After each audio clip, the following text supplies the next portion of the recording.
Hello, everybody. Welcome. One would not get a chance to fully intellectually enjoy a story, a series, or a movie every so often. When you find one, it gives one a unique satisfaction that are usually beyond words.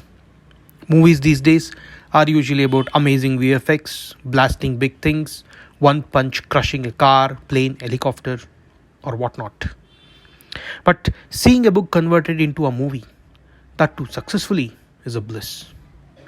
The art of translating a novel or a story into a movie is not so straightforward.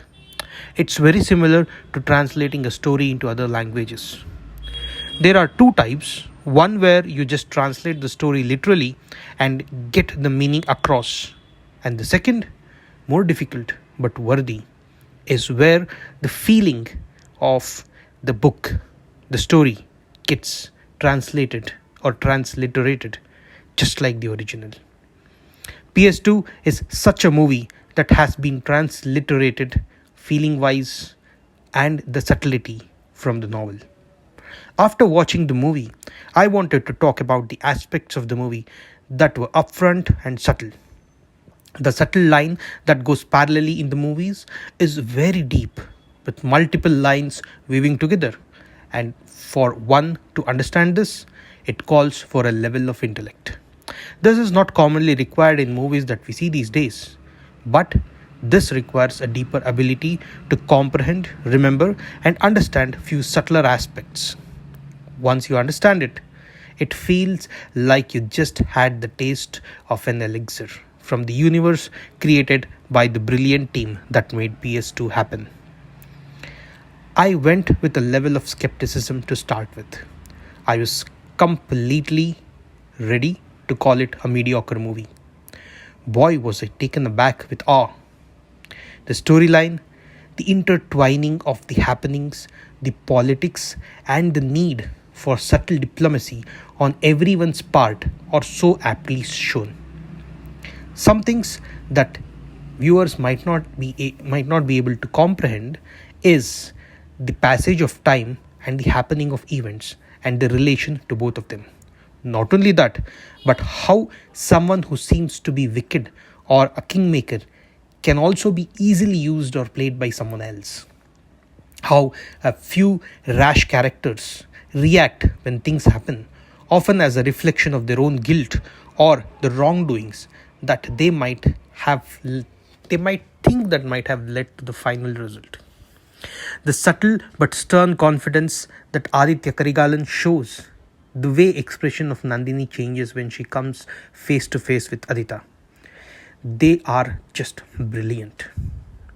More than everything, the performance by Jayam Ravi as Mannar Manna Rajaraja Cholan is so pleasing and feels just right.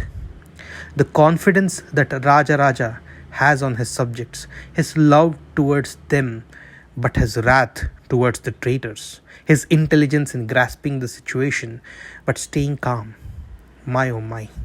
All that has been so beautifully captured without needing a slow motion sequence or a song or a fight every time Raja is on screen. This understated but strong character depiction is beautifully shown throughout the movie, not only for Raja but every other character. I never felt anyone underacted or overacted. The shots were perfect and the war scene was just immaculate. It was just like you're witnessing a war in the warfield and not from above or below or sideways.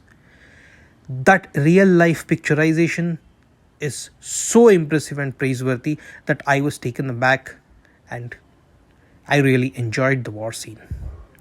Finally, the war actually feels like someone is fighting and it's not just fabricated VFX where the number of soldiers are multiplied and formations are shown, etc.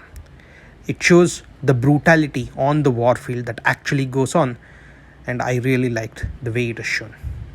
Finally, the music is always just enough. The best music is the one that brings out the feelings that the actors show and the characters are going through.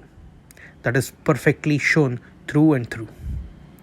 I never respected Mani Ratnam so much before, but after watching this, my respect towards him has increased many folds. It is such a complex story with so many heavy weights. The beauty of this movie is you really can't praise a single person because everyone has done their part exceedingly well.